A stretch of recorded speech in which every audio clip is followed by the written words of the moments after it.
వార్షికోత్సవం సందర్భంగా Meenakshi test tube baby centre Guntur నందు ఐవీఎఫ్ ట్రీట్మెంట్ పై 40% రాయితీ. నమస్తే. ప్రజెంట్ మనతో పాటు ఉన్నారు సీనియర్ ఐపీఎస్ ఆఫీసర్ రెడ్డన్న గారు. నమస్తే సార్. నమస్కారం అండి. సార్, ఇప్పుడు బాగా ట్రెండ్ అవుతుంది, రీల్స్ వస్తున్నాయి, అసలు అబ్బాయిలు పాటలు కూడా పాడుతున్నారు, మిక్సీలు అంటున్నారు, గ్రైండర్లు అంటున్నారు, కుక్కర్లు అంటున్నారు, హార్పిక్ అంటున్నారు, ఇప్పుడు కొత్తగా గ్యాస్ సిలిండరు ఏంటి నవీనా ఇవన్నీ అనుకుంటున్నారేమో. భార్యలు భర్తలను చంపేస్తున్నారు. అది ఏ కారణమైనా సరే. కొంతమంది అబ్బాయిలు పెళ్ళి అంటేనే పరిగెత్తుకుంటూ వెళ్ళిపోతున్నారు, పెళ్ళి వద్దు ఏమొద్దు, భార్య వద్దు ఏమొద్దు అంటున్నారు. అంటే మీరు చాలా కేసెస్ చూసుంటారు సార్ మీ సర్వీస్లో. అంటే ఇలాంటివి ఇప్పుడు జరుగుతున్నాయా, కొత్తగా గతంలో ఇలాంటి కేసెస్ మీరు చూసారా అండి? గతంలో ఆడవాళ్ళని హింసించే కేసులు ఎక్కువ ఉండేవి, చాలా ఎక్కువ ఉండేవి. ఈ విధంగా భర్తలను భార్యలు చంపిన కేసులు ఎక్కడో కానీ కాగడా పెట్టి వెతకాలి, అది కనిపించేవి కాదు.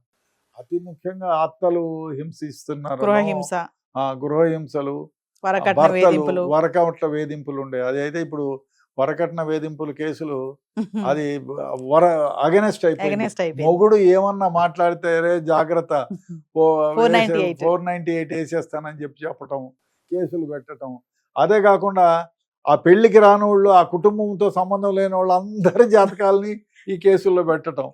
ఆ ఇంట్లో ఎవరో కేసులో ఇన్వెస్టిగేట్ చేస్తే నవ్వొచ్చింది. పెళ్లికి రాలేదు, వాళ్ళు అమెరికాలో ఉంటారు, తల్లిదండ్రులకు కాదని వేరే పెళ్లి చేసుకుంది ఆ అమ్మాయి, వాళ్ళకి కాదు. ఈమె గృహహింస చట్టం 498లో ఈ అమ్మాయి మొగుడిని ఇద్దరిని అక్యూజ్డ్గా పెట్టింది. అంత దరిద్రం అయిపోయింది ఆ కేసులో. ఇట్లాంటి రివ్యూ చేయాల్సిన అవసరం ఉంది ఇట్లాంటి వ్యవహారంలో, ఎందుకంటే మిస్యూజ్ అవుతుంది చట్టం.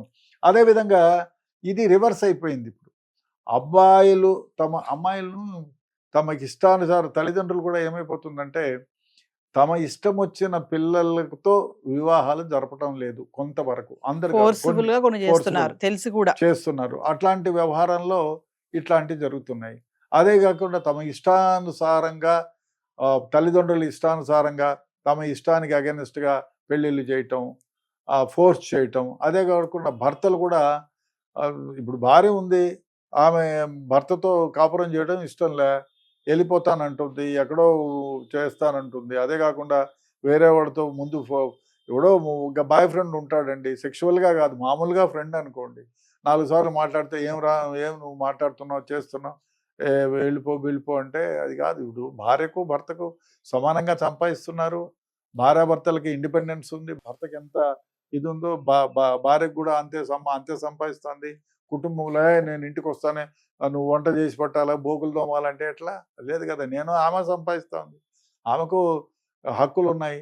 అంత మాత్రం చేత నువ్వు లెజిటిమేట్గా నేను చెప్పిందే వినాలంటే తప్పది. అది అందువల్ల ఏమైపోతున్నాయంటే అప్పటి వరకు భార్యలను చంపారు, ఇప్పుడు భర్తలను చంపుతున్నారు. చాలా కిరాతకంగా. అవును, ప్లాన్ చేసి అడుగుతున్నారు, ఆర్టిఫిషియల్ ఇంటెలిజెన్స్ అడుగుతున్నారు, ఎట్లా how to kill my husband. పుస్తకాలు కూడా చదువుతున్నారు, నెట్లో అడుగుతున్నారు, ఎట్లా చంపితే కేసు లేకుండా పోతుంది, ఎవిడెన్స్ లేకుండా ఎట్లా పోతుంది. అకియా అగర్వాల్ ఆ అమ్మాయి కూడా గూగుల్లో సెర్చ్ చేసింది, అదేదో క్రైమ్ పెట్రోల్ అది కూడా చూసింది ఆ అమ్మాయి, సీరియల్స్ చూసింది, how to kill person, how to get away without evidence. So మామూలు ట్రెండ్ అయిపోయింది ఇది. సమాజంలో చాలా మార్పులు వస్తున్నాయి, ఆ మార్పులకు అనుగుణంగా వీళ్ళు కూడా. దీనికి కారణం ఏమంటే స్మార్ట్ ఫోన్. ఈ స్మార్ట్ ఫోన్ వల్ల ఉపయోగాలు ఎన్ని ఉన్నాయో దానికి చెడగొట్టడానికి దానికి 10 ఎక్కువ ఉన్నాయి. ఎందుకంటే మీరు దరిద్రం, ఈ సోషల్ మీడియా వచ్చిన తర్వాత అరే రీల్స్ కోసం పడి చచ్చిన వాళ్ళు ఉన్నారు, రీల్స్ కోసం బట్టలు ఇప్పేసేవాళ్ళు ఉన్నారు, వాళ్ళ రీల్స్ కోసం నానా యాగి చేసేవాళ్ళు ఉన్నారు. సో విచ్చలవిడితనం ఎక్కువైపోయింది ఈ సోషల్ మీడియా వల్ల. దానివల్ల అదేవిధంగా ఈ స్మార్ట్ ఫోన్ వల్ల ఎన్ని అనర్థాలు, దానివల్లనే ఇవన్నీ జరుగుతున్నాయి. భర్తలను చంపడానికి కారణం ఈ సోషల్ మీడియా ఒకటి. ఇంకోటి ఏమంటే మాకు విచిత్రమైన స్వాతంత్రం కావాలి, ఫ్రీడమ్, మాకు మీకంటే మాకు ఎక్కువ, మేము ఎందుకు వినాలా అనేది ఎక్కువైపోయింది. సో దానివల్ల అదే కాకుండా భార్యాభర్తలు అనగా ఇద్దరు సమానము, భర్తలు కూడా అధికార చెలాయింపులు చెల్లవు. అయ్యా నువ్వెంతో నేనంతే, చెప్పుకోవాలి బాబు, ఇది కష్టం ఇది సుఖమని భార్యాభర్తలు ఇద్దరు డిస్కస్ చేసుకోవాల్సిన అవసరం ఉంది. తనకు ఏమైనా ఇబ్బంది ఉంటే నేను ఈ ఇబ్బంది ఉంది, మనం ఈ విధంగా ఇద్దరు ఉండాలి. ముందు కాలంలో లాగా ఏదో 30-40 ఏళ్ల కాలంలో లాగా భార్య పెళ్లి చేసుకో, అప్పుడు ఏమేది 60 ఏళ్ళ ముసలోడికి 15 ఏళ్ళ 18 ఏళ్ళ అమ్మాయిని ఇచ్చి కట్టిపెట్టిన కాపురం చేసేది ఉండే. అంతెందుకు మహాగాయత్రి ఆమె సుబ్బలక్ష్మి గారు, ఎంఎస్ సుబ్బలక్ష్మి గారు రెండో ఇచ్చి చేశారు ఆమె. అట్లా ఓల్డ్ ఏజ్ వాళ్ళని ఇచ్చి పెళ్లి చేసేవాళ్ళు, అప్పుడు ఊరికే ఉండరు. కాలం మారింది కాబట్టి వీళ్లకు భార్యకు చెప్పిన మాట వినకపోతే వాళ్ళు కూడా వేరే విధంగా ఆలోచన చేస్తారు. అదే విధంగా ఆలోచన చేసి చంపుతున్నారు. వాళ్ళకి ఇష్టానికి అనుకూలంగా వ్యవహరించలేదు. వీడిని ఎట్లా బాయ్ ఫ్రెండ్స్ ఈ మధ్య కాలంలో ఎక్కువైపోయినారు. దానికి స్మార్ట్ ఫోను. మీరు స్మార్ట్ ఫోన్లో నుంచి ఎవరితోనైనా ఏ సమయంలోనైనా సంప్రదించవచ్చు. అనేక భాషలు.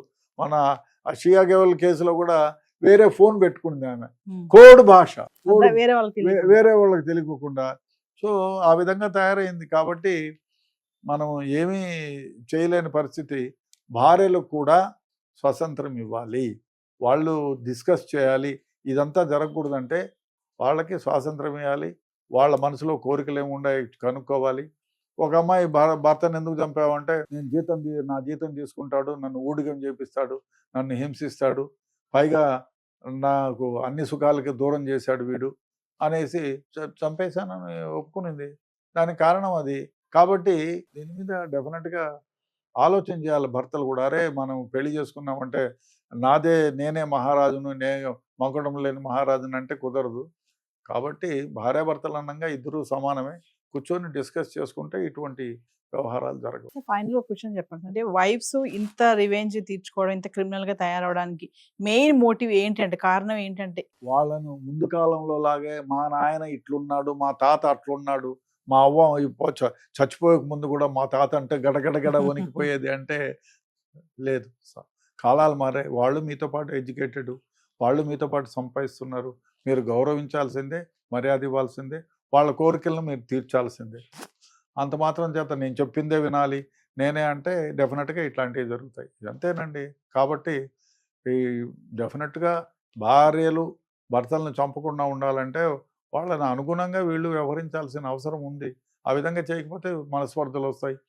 సో ఇట్లాంటివి జరుగుతాయి. ఇలాంటి వాటిపైన వీళ్ళపైన ఏం కేసులు వేస్తారు సార్? ఇప్పుడు భార్యను హింసిస్తే కేసులు ఉన్నా కానీ భర్తని హింసించిన దానిపైన చట్టం రావాలి. దానికోసం చట్టాన్ని ఇప్పుడు గృహహింస పెట్టిన భార్యలు ఎంతమంది లేరండి? చాలా మందే ఉన్నారు. భర్తలు తలదాచుకొని బాబు నాకు తెలిసిన వాళ్ళే చేసుకున్న వాళ్ళు ఉన్నారు. బాబు నా ఈ జీవితం వద్దు, నేను వెళ్ళిపోతానని చెప్పి అమెరికాకి వెళ్ళిపోయిన వాళ్ళు ఉన్నారు. లేదు వీసా తీసుకొని పోయి మళ్ళీ వస్తానని పారిపోయిన వాళ్ళు ఉన్నారు. చాలా మందే ఉన్నారు. కాబట్టి కాలం మారింది. కాలానికి అనుగుణంగా మనము మారాల్సిన అవసరం ఎంతైనా ఉంది. కొంతమంది అంటున్నారు సార్, అంటే మగవాళ్ళకి చట్టాలు లేవు, అందుకే ఆడవాళ్ళు ఇలా తయారవుతున్నారని అంటారు. దాన్ని మీరేం చెప్తారు? డెఫినెట్గా ఒక చట్టం అంటూ రావాలి.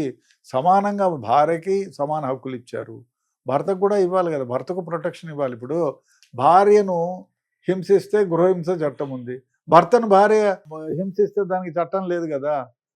కాబట్టి దానికి ఒక చట్టం తేవాల్సిన అవసరం ఎంతైనా ఉంది. డెఫినెట్గా తేవాలి. Thank you sir.